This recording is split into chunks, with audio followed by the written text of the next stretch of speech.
He looked at her like she didn't belong, and that was exactly what he wanted everyone else to believe.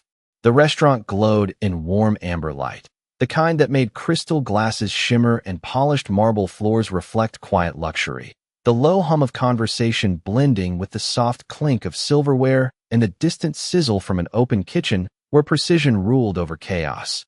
And Emily Carter stood just inside the entrance, her hand still resting lightly on the brass door handle as if she hadn't fully decided whether to step forward or disappear, her navy dress simple, almost invisible. Among the sea of tailored suits and couture silhouettes, the hostess's eyes flickering over her in a quick, practiced assessment that lingered just a second too long before softening into a polite but unmistakably restrained smile. "Do you have a reservation?" she asked, her tone smooth but edged with quiet doubt. And Emily nodded once, steady, offering her name like it still held weight here, like it once did, and for a brief moment, something shifted in the hostess's expression, a flicker of recognition or confusion, but it passed too quickly to grasp, replaced again by that neutral professionalism. "Of course," she said, gesturing inward, "right this way." And as Emily followed, heels soft against the floor, the room seemed to stretch around her, each table a small stage of its own, laughter rising in curated bursts, eyes glancing, then glancing again, because she didn't quite fit the picture they expected. And then she saw him, Daniel Brooks, seated at the center of it all like. The room had been arranged around him, his posture relaxed, his tailored jacket draped perfectly, a glass of red wine in his hand catching the light as he leaned toward the woman beside him, a woman radiant in a deep crimson dress, her laughter bright, practiced, effortless, and for a fraction of a second, Emily's breath faltered, not from pain, but from recognition of a pattern she had once lived inside.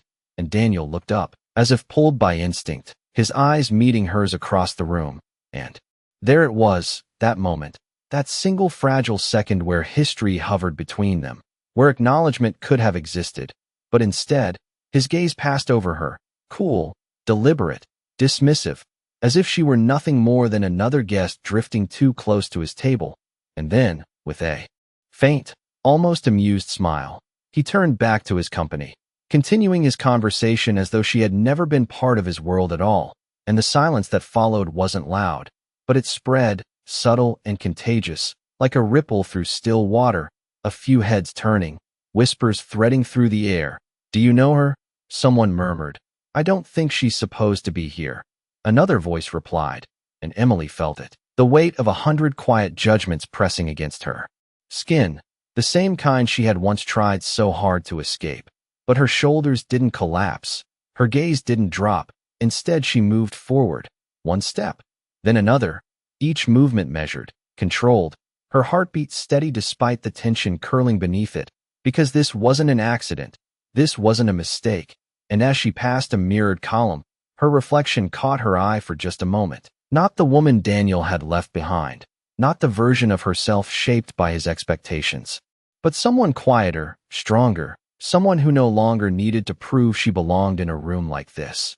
And still, the air carried that faint edge of anticipation, as if the room itself was waiting for something to break, though no one could quite say what.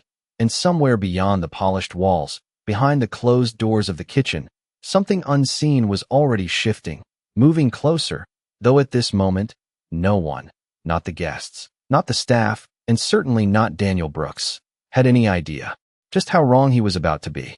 Daniel did not look at her again, and somehow that was worse than if he had, because indifference was colder than cruelty, sharper than any insult spoken out loud, and yet his voice carried easily across the table as if he wanted it to, smooth and controlled. The same voice that once convinced rooms full of investors to trust him. "Some people think proximity equals belonging," he said lightly, swirling the wine in his glass, the deep red catching the chandelier light. "But this place is about standards." The woman beside him let out a soft laugh, tilting her head toward him in practiced admiration. "It shows," she replied, her eyes flicking briefly in Emily's direction before drifting away again, dismissive, and a few nearby tables picked up on it. Not the words exactly, but the tone, the subtle hierarchy being drawn in real time. And just like that, the room adjusted, Conversations bending around the narrative Daniel was building, whispers threading through the air. She walked in like she belonged. Someone murmured, "She clearly does not." Another answered, and Emily felt the shift, the quiet recalibration of how she was being seen, not as a guest, not even as a stranger, but as a disruption that needed to be corrected. And the hostess reappeared at her side, her posture still polite, but now edged with something firmer. "Ma'am, I am sorry, but there may have been a mistake with the reservation." Her voice lowered just enough to feel private, though it was anything but. "This section is reserved for our premier guests." And Emily turned her head slightly, her gaze steady, not defensive, not pleading, just present. "I gave you my name," she said softly, and the hostess hesitated, just for a fraction of a second, before regaining her composure. "Yes, and I will be happy to assist you with seating in another area." It was a graceful way of asking her to leave without saying the words, a quiet removal disguised as courtesy.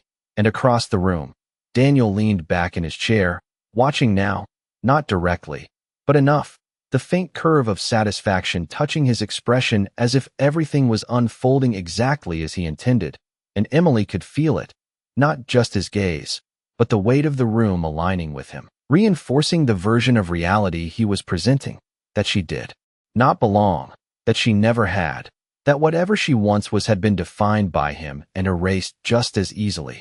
And for a moment, a very brief moment, her fingers tightened at her side, the smallest crack in an otherwise controlled stillness, a memory flickering through her mind of nights spent supporting his ambitions, of quiet sacrifices that had once gone unseen, and then, just as quickly, it passed, replaced by something steadier, something quieter, because she was not here to argue with the past, she was here to let the present speak for itself. And as the hostess waited, the air thick with expectation, the soft murmur of the room rising and falling like a tide, something shifted, subtle at first, almost imperceptible, a change in the rhythm behind the walls, the distant clatter from the kitchen slowing, then stopping, as if an invisible signal had been given, and one by one, the staff nearest the open kitchen began to move differently, their posture straightening, their attention redirecting, not toward Daniel, not toward the center table, but toward Emily. And it was so quiet, so understated that most of the guests did not notice, but Daniel did, his eyes narrowing slightly as he caught the shift, the first crack in the narrative he had been so carefully controlling, and the hostess, still standing beside Emily, seemed to feel it too, her expression faltering, uncertainty flickering beneath her polished exterior as she glanced toward the kitchen doors, waiting for something she could not yet see. And in that suspended moment, where nothing had been revealed, and yet everything had begun to change, Emily remained exactly where she was, calm, composed, no longer the outsider the room had decided she was, but not yet the woman they were about to recognize. The silence did not break all at once. It shifted, like a room inhaling and forgetting how to exhale. And then the kitchen doors opened, not with drama, not with urgency, but with precision, and a man stepped through as if he had nowhere else to be and no one to impress. His white jacket immaculate, sleeves perfectly tailored, the faint gleam of his cuff catching the chandelier light as he moved forward, and those who knew, truly knew, recognized him instantly, the quiet ripple of recognition, spreading faster than any whisper. "That is Sebastian Hale." Someone breathed under their voice, not loud, but enough, because names like his did not need volume. They carried weight on their own, and Daniel felt it before he understood it, the subtle recalibration of the room no longer orbiting him but shifting, pulling away, drawn towards something far more significant.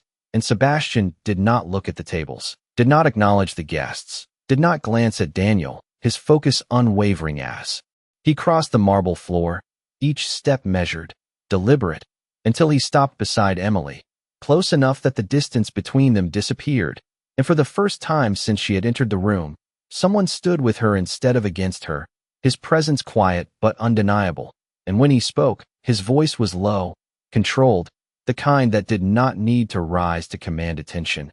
"Emily," he said, not as a question, not as a surprise, but as recognition, as certainty, and the room stilled, because this was not how the story was supposed to go, not the version Daniel had been writing just moments before, and Sebastian's gaze moved briefly to the hostess, not unkind, but firm. "Is there a reason my guest is being asked to leave?" The words landed softly, but the implication carried through every corner of the space, and the hostess straightened instantly, her earlier confidence dissolving into something closer to alarm. "I apologize, sir. There must have been a misunderstanding," she said quickly, her tone shifting from authority to deference in a single breath, and Daniel's fingers tightened around his glass, the faintest tremor betraying him as he finally spoke, his voice attempting control, attempting familiarity. "I did not realize you knew her," he said, leaning forward slightly, as if proximity could restore his position. But Sebastian turned then, just enough to meet his gaze, and there was no hostility there, no raised voice, just a calm clarity that made everything else in the room feel smaller. "You built a version of her that fit your world," he said evenly, "but you never saw who she actually was." The words did not strike like an attack. They settled, precise and final, and Daniel had no response, because for the first time, there was no narrative he could reshape, no audience he could sway, only the quiet realization that the room had already chosen where to look, and it was not at him. And Sebastian's attention returned to Emily, his expression softening in a way that did not need explanation, his hand resting lightly at her back, not possessive, not performative, simply present. "Your table is ready," he said, as if it had always been, as if there had never been a question of where she belonged. And as they moved forward together, the staff stepped aside with a respect that was no longer subtle, no longer hidden, the entire room parting in quiet acknowledgement. Conversations paused, eyes following, not with judgment now, but with something closer to awe, and Emily did not look back, not at Daniel, not at the table that had once defined her place in the world, because she no longer needed to, and behind her, Daniel remained where he was, the center of nothing, the echo of his own certainty dissolving in the soft, relentless silence of a room that had already moved on. The deeper they moved into the restaurant, the quieter it became, not because the music had stopped or the conversations had ended, but because attention had shifted, drawn toward a gravity no one could ignore, and Emily could feel it in the subtle way footsteps slowed behind them, in the pause between clinks of glass, in the almost reverent stillness that followed Sebastian Hale, without him ever asking for it. And yet his hand at her back remained light, steady, grounding, as if the world around them was merely background noise to something far more certain. And when they reached the table, it was not just any table, but one set apart without appearing isolated, positioned beneath a cascade of soft light that reflected off crystal and silver with quiet precision. The kind of place that did not need to announce its importance because everyone already understood it, and the manager himself appeared, not rushed, not flustered, but attentive in a way that bordered on personal. "Welcome back, Chef Hale," he said, his voice low, respectful, and then his gaze shifted to Emily, not scanning her now, not questioning, but acknowledging, "Mrs. Hale," and the title settled into the air like a final piece of truth, undeniable, irreversible, and Emily did not react outwardly, did not straighten or smile or claim the moment. She simply sat, her movements calm, composed, as if this had always been her place. And across the room, Daniel heard it, not the exact words, but the shift in tone, the way people adjusted, the subtle murmur that followed, and it reached him like a delayed echo, each second stretching longer than the last as the realization began to take shape, incomplete at first, then sharper, more defined, until it was no longer something he could dismiss, and he stood, almost without meaning to, the scrape of his chair against the floor cutting through the softened atmosphere, drawing eyes back toward him for the first time since Sebastian had entered. But it was not the same attention he had held before.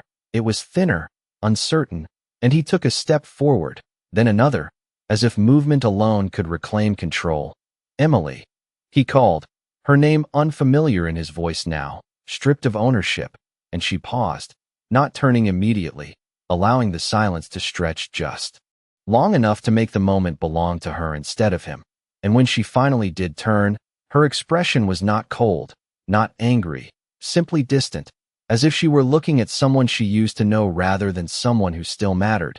And Daniel hesitated, just for a fraction of a second, because this was not the reaction he expected, not the vulnerability he had counted on. "You did not tell me," he said, the words lacking the certainty he had carried earlier, and Emily tilted her head slightly, considering him with a calm that felt almost unfamiliar even to herself.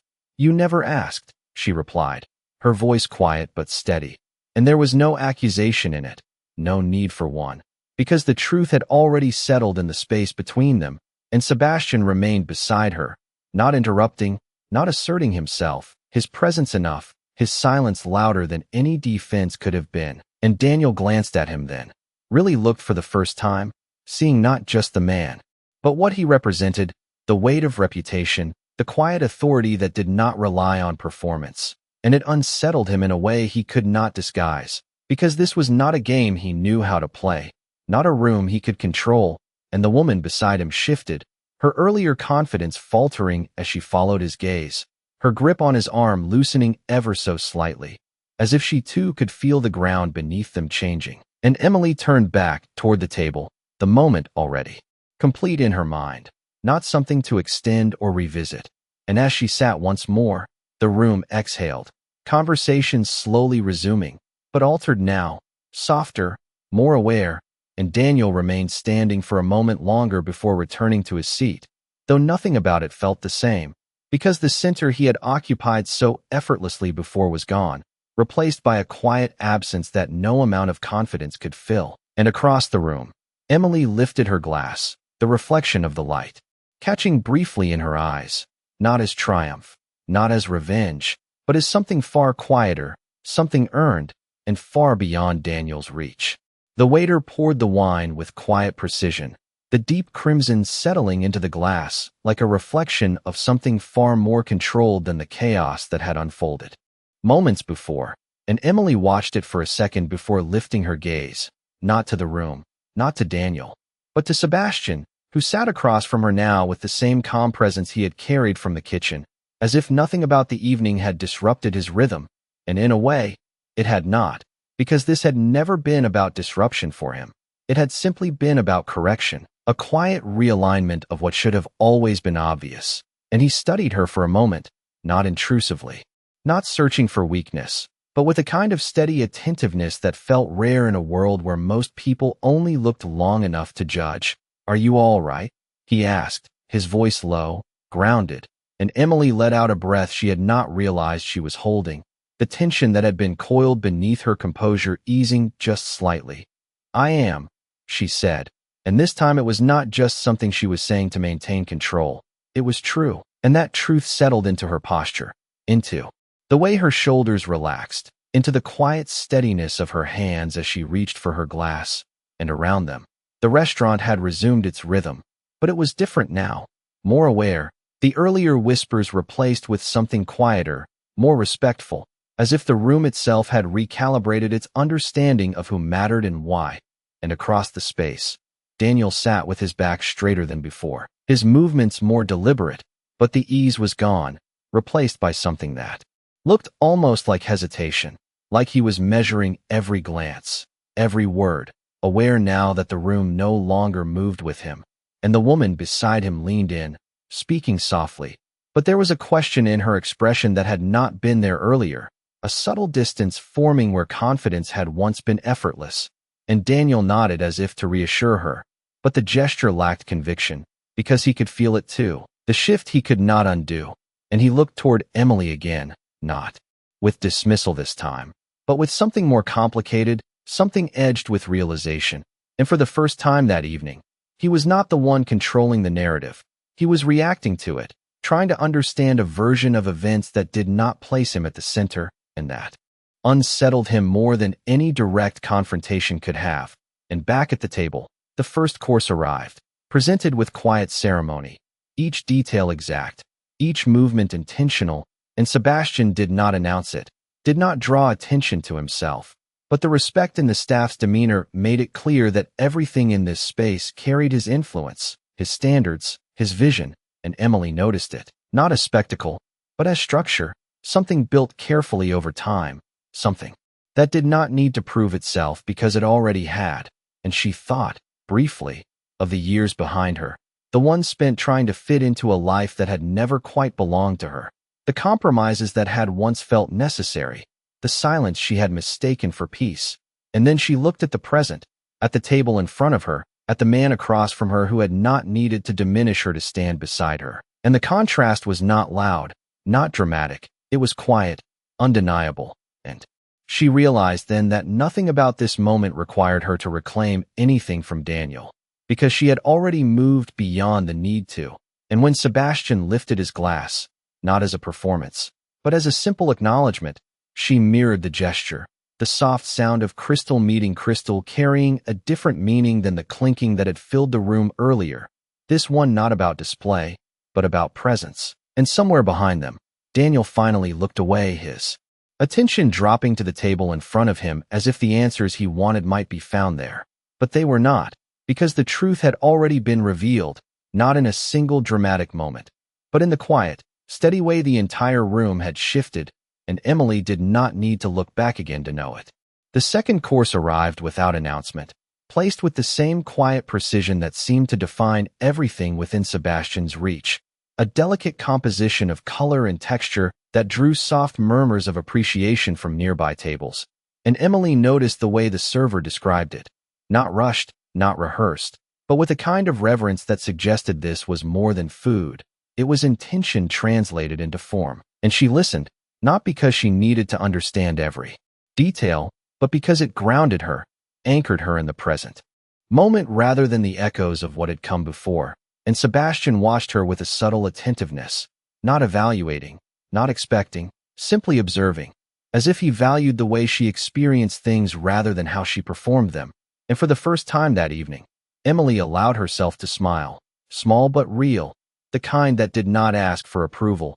And it shifted something again, not in the room this time, but within her, a quiet recognition that she was no longer bracing herself against anything. She was simply existing. And across the restaurant, Daniel's voice rose again, not loud enough to command the room, but louder than necessary, an attempt to re-establish presence where it had been lost.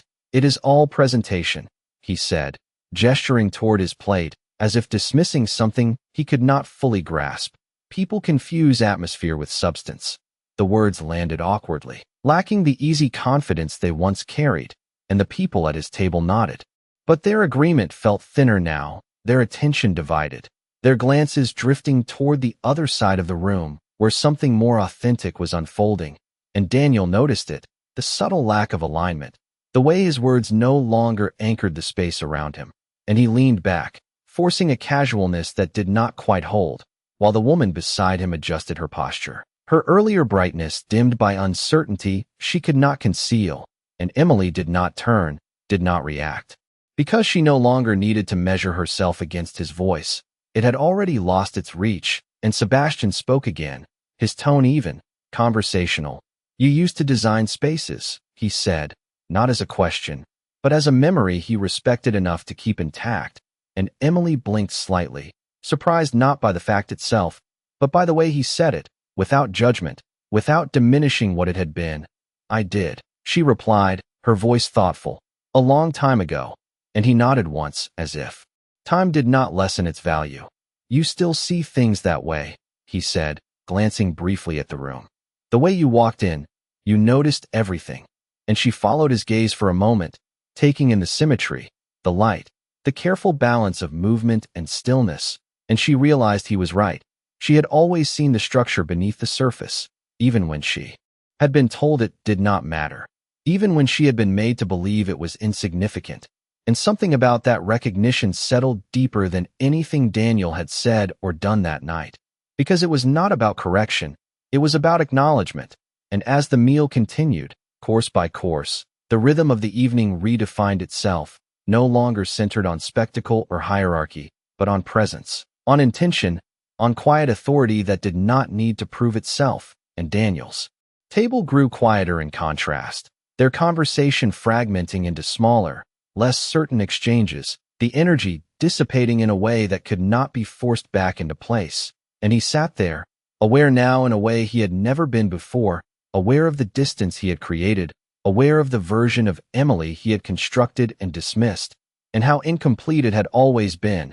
and for the first time. That awareness did not empower him.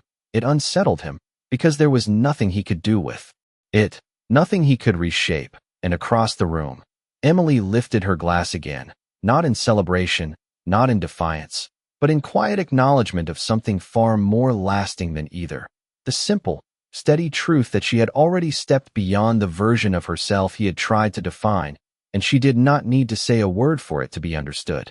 By the time dessert menus were placed gently on the table, the energy of the room had settled into something unmistakably different, no longer sharp with curiosity or quiet judgment, but softened, recalibrated, as if everyone present had silently agreed on a new center of gravity, and Emily could feel it not in the way people looked at her, but in the way they no longer questioned her presence at all, as if the doubt that had once surrounded her had simply dissolved into something irrelevant. And she rested her fingertips lightly against the edge of the table, tracing the cool line of polished wood as she took in the space again, this time not as an outsider navigating unfamiliar ground, but as someone who understood its structure, its rhythm, its quiet language of precision and restraint. And Sebastian leaned back slightly in his chair, his posture relaxed but attentive, as if the evening was unfolding exactly as it should, not because he controlled it, but because he had built something strong enough to hold its own without force. "You see it differently now," he said, not as a question, but as an observation that carried no pressure, and Emily considered that for a moment, her gaze drifting briefly toward the open kitchen where movement continued with quiet coordination, every detail intentional, every motion part of a larger design. "No," she said softly, her voice steady. "I think I always saw it this way." And there was a quiet clarity in that realization, something that did not feel like a change, but like a return. And across the room, Daniel sat in a silence that no longer belonged to him, his earlier attempts to reassert himself fading into something almost invisible, his posture still composed, but his presence diminished in a way that could not be corrected by confidence alone. And he watched, not openly, not with the same boldness he had carried before, but in brief, measured glances that betrayed a question he could not quite form, because the version of Emily he had known no longer aligned with the woman sitting across from him. And the gap between those two realities was something he could not bridge, and the woman beside him shifted again, her attention drifting more frequently now, her earlier certainty replaced by a subtle distance, as if she too sensed that whatever narrative she had stepped into was no longer as stable as it once appeared. And Daniel exhaled slowly, setting his glass down with deliberate care, the faint sound of crystal against the table sharper than it should have been in the softened atmosphere. And for a moment, he seemed on the verge of saying something, of standing again, of trying to reclaim a version of control that had slipped beyond his reach. But he did not, because there was nothing left to claim, nothing left to reshape. And at Emily's table, dessert arrived, a delicate composition that seemed almost too precise to disturb, and she studied it for a second, before allowing herself a small, genuine laugh, the sound light, unguarded, and it carried just far enough to be heard without demanding attention, and Sebastian's expression shifted in response, not surprised, but quietly pleased, as if that simple moment held more value than any display could have. And Emily realized then that the evening had never been about proving anything, not to Daniel, not to the room, not even to herself. It had simply been about standing in a space where she no longer needed to shrink, where her presence did not require justification, and that understanding settled into her with a calm that felt complete. And as she lifted her spoon, the soft glow of the chandelier catching briefly in her eyes, she did not think about the past, did not measure what had been lost or gained, because none of it held weight here anymore. And somewhere behind her, Daniel finally leaned back in his chair, his gaze dropping away, not in defeat, but in quiet acceptance of something he could not change. And Emily did not look back, because she no longer needed to know what he was thinking. She had already moved beyond the place where his perspective mattered at all. The final course lingered longer than expected, not because the service had slowed, but because no one seemed in a hurry to move past the moment that had quietly rewritten the entire evening. And Emily sat with a stillness that no longer felt like restraint, but like ownership, her gaze drifting once more across the restaurant, not searching, not comparing, simply observing. And what she saw now was different from what she had seen when she first walked in. The same chandeliers casting warm light, the same soft music threading through the air, the same polished surfaces reflecting curated elegance. But the meaning beneath it had shifted because she was no longer standing at the edge of it, trying to find where she fit. She was seated within it, not as an exception, not as an interruption, but as part of its natural order. And Sebastian rose briefly from his chair, not abruptly, not with any need to announce his movement, but with the quiet assurance of someone who understood his place in every room he entered. "I will be back in a moment," he said, his voice low, and Emily nodded, watching him move through the space with the same composed ease that had altered everything earlier. And as he disappeared beyond the kitchen doors once more, the subtle shift followed him, the staff adjusting, the rhythm recalibrating, and for a brief moment, Emily was alone at the table, but it did not feel like isolation. It felt like confirmation, because nothing about her presence changed in his absence. The respect remained, the space held, the room did not revert, and that, more than anything, told her the truth of what this evening had become. And across the restaurant, Daniel noticed it too, his eyes lifting once more, drawn not by spectacle now, but by the quiet consistency of something he could no longer dismiss as coincidence. And he stood again, slower this time, more measured, as if unsure whether he had the right to approach at all. And when he finally stepped toward her, the distance between them felt longer than it had earlier, stretched not by space, but by everything that had shifted in between. "Emily," he said again, her name softer now, stripped of its earlier edge, and she looked up at him, not startled, not guarded, simply aware. And there was a pause, not uncomfortable, but deliberate, as if both of them understood that whatever was said next would not change what had already been revealed. "I did not know," he added, his voice quieter, and for a moment, it almost sounded like something close to honesty. But Emily held his gaze without reacting to it, because the statement no longer held power. "No," she said calmly, "you did not." And there was no accusation in her tone, no invitation for explanation, just a simple acknowledgement of fact. And Daniel nodded once, as if absorbing something he could not fully articulate, his shoulders shifting slightly, the weight of the evening settling into him in a way that no argument ever could have. And then, after a brief hesitation, he stepped back, not pushed away, not dismissed, but simply no longer part of the moment. And as he returned to his table, the distance between them closed again, not physically, but in meaning, because there was nothing left unresolved, nothing left unsaid that needed to be said. And Emily turned her attention back to the table just as Sebastian returned, his presence steady, unchanged, and he resumed his seat as if he had never left, the continuity of it reinforcing everything the evening had already shown. And she met his gaze with a quiet understanding that did not need to be spoken, because the story had already completed its turn, not with a dramatic declaration, not with a final confrontation, but with something far more enduring, a shift so complete that it required no further proof. And as the lights continued to glow softly above them and the night carried on beyond the glass walls of the restaurant, Emily realized that the most powerful moment of all had not been when she was seen, but when she no longer needed to be.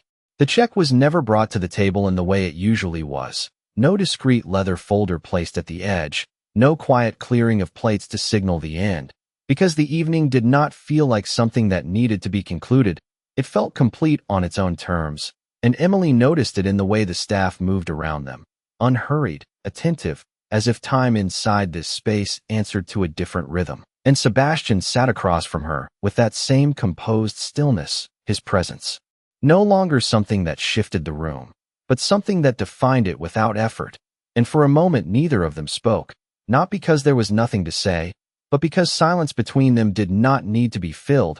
It held its own meaning, steady and unforced.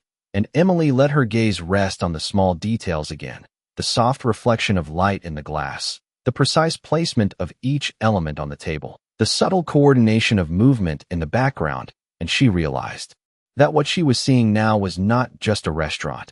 It was a language, one she had always understood but had once been told did not matter. And Sebastian broke the silence gently.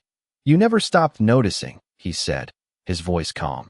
And she looked at him, a faint smile touching her expression, not surprised by the observation, but by how accurately it was said.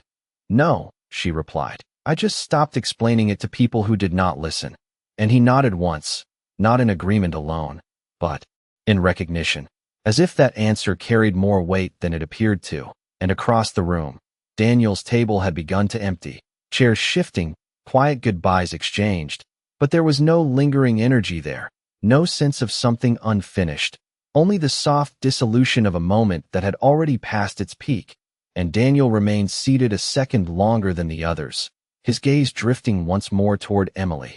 Not searching now, not questioning, but observing in a way that felt unfamiliar even to him, as if he were trying to understand a version of her he had never taken the time to see. And when he finally stood, there was no attempt to approach again, no final word offered, because something in him had already accepted that the space between them was no longer something he could cross. And Emily did not look up this time, did not follow his movement, because his departure no longer registered as something significant.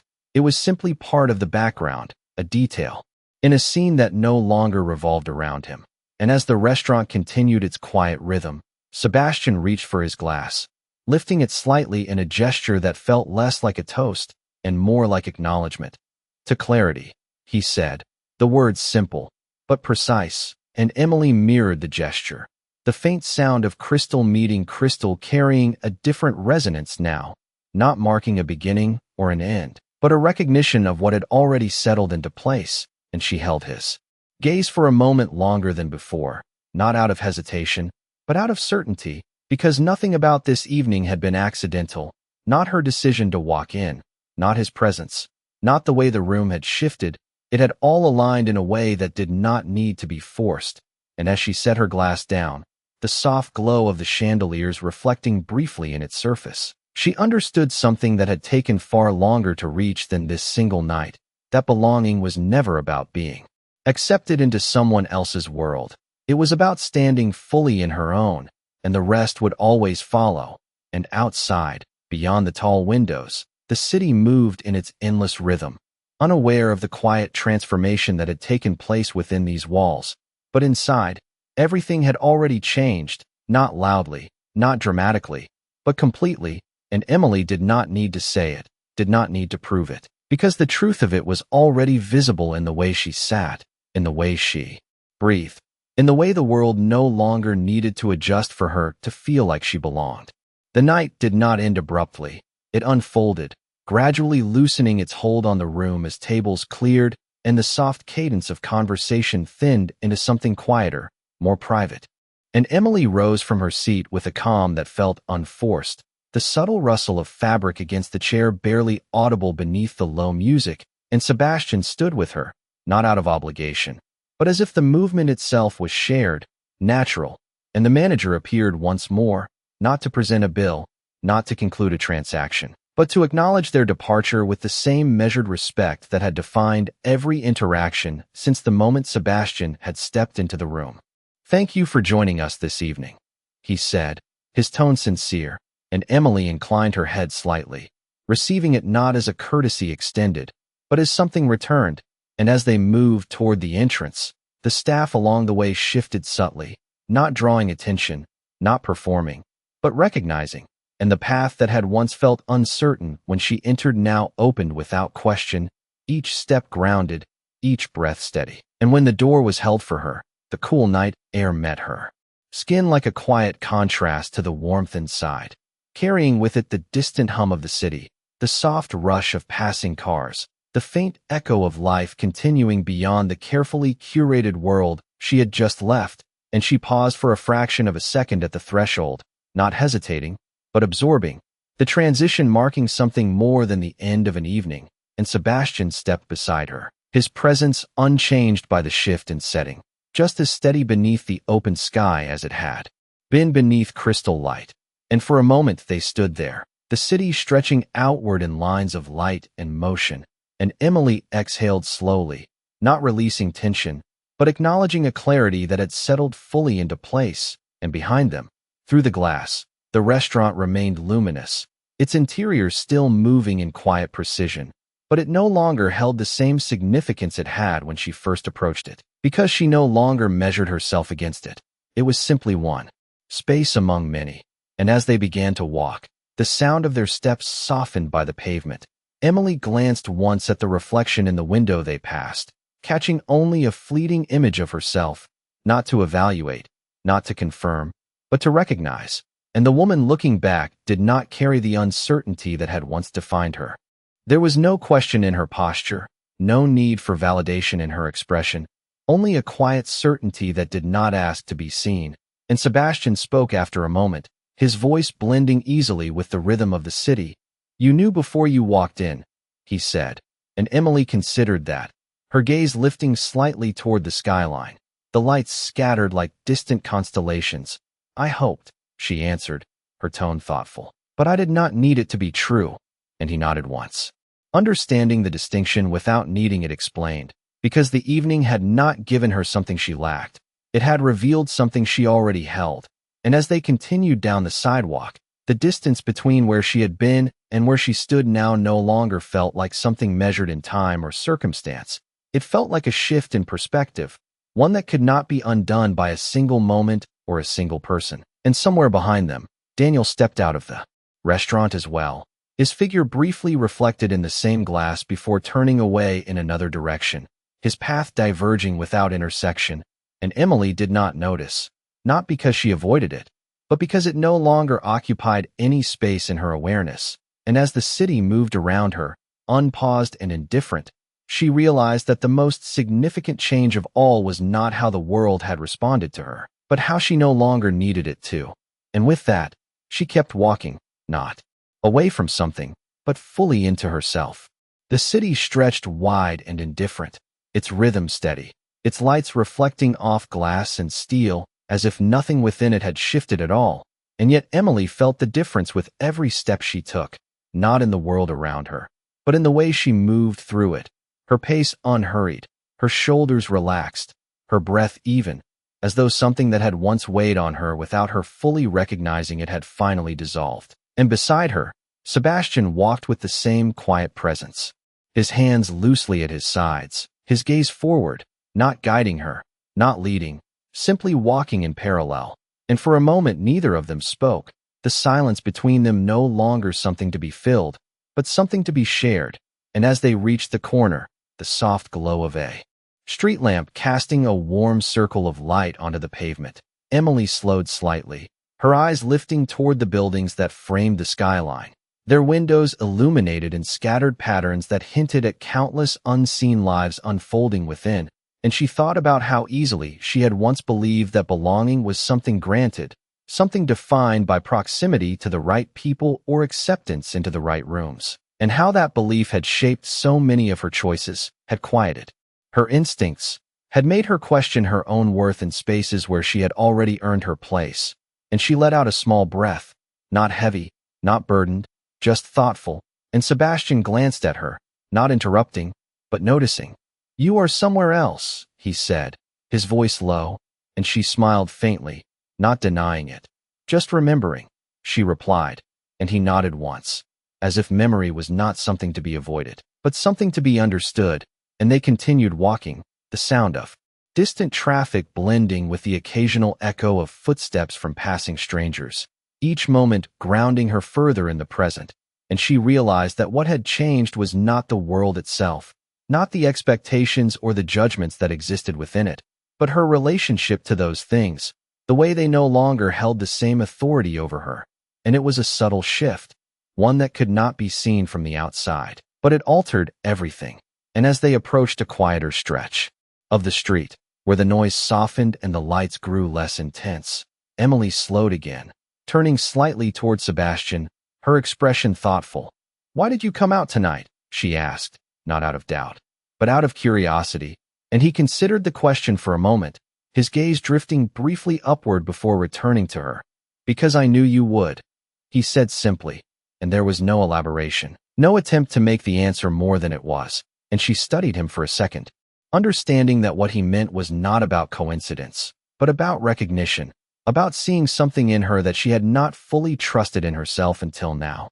And she nodded, accepting it witout needing to question further, and they resumed walking, the space between them steady, equal, and somewhere behind them, far enough that it barely registered, Daniel's presence faded into the night, no longer part of the narrative, no longer a reference point for anything she needed to define, and Emily did not look back, not because she was avoiding the past, but because it no longer called to her in the same way. It no longer held the weight it once did, and as the city opened up in front of her, wide and uncontained, she realized that the most significant change had already taken place long before she stepped into that restaurant. It had simply taken this moment, this alignment of circumstance and clarity, for her to see it fully, and with that understanding settled quietly within her, she kept walking, not towards something new, but deeper into something that had always been hers. They turned onto a quieter street where the city softened into a low, steady hum, the kind that did not demand attention but filled the space between thoughts, and Emily slowed her pace slightly, not because she needed to, but because she could, because there was no urgency pulling her forward anymore, no pressure to arrive somewhere else in order to feel complete, and the night air carried a faint chill that brushed against her skin, grounding her further in the present, and for a moment she closed her eyes briefly as she walked, not in retreat, but in recognition, as if she were allowing the final pieces of the evening to settle fully into place. And when she opened them again, the world looked exactly the same, but she did not, and Sebastian glanced at her, noticing the shift not in her expression, but in the stillness beneath it. "You have let it go," he said quietly, and she did not ask what he meant, because she already knew, and she nodded once, her voice calm. There was nothing to hold on to, and the simplicity of that truth carried more weight than any explanation could have, because what she had released was not just a person or a memory, it was the version of herself that had once believed she needed to be chosen, needed to be recognized in order to matter, and that belief had dissolved so completely that it no longer even felt like something she had lost.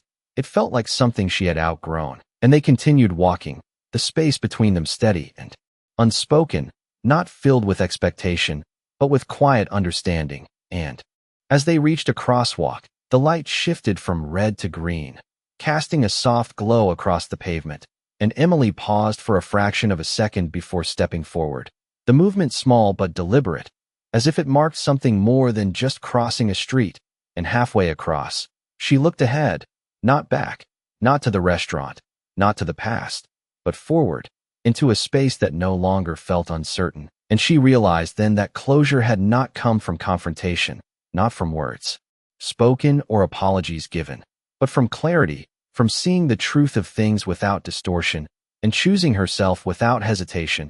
And when they reached the other side, Sebastian slowed just slightly, matching her pace without needing to adjust it, and he spoke again, his tone as steady as it had been all evening. "What will you do now?"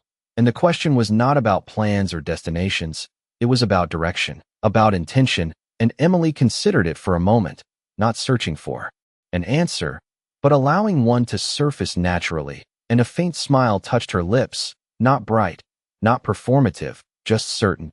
"Exactly what I was always meant to do," she said, and there was no elaboration, because none was needed, and Sebastian nodded once, accepting it as complete, because he understood that whatever path she chose next would not be defined by anyone else's expectations. And as they continued down the street, the city unfolding around them in quiet layers of light and movement, Emily felt no need to explain herself, no need to revisit what had already been resolved, because the most important decision had already been made, not in that restaurant, not in front of anyone else, but within herself, and with each step, that decision settled deeper, not as a declaration, but as a state of being, steady, unshaken, and entirely her own.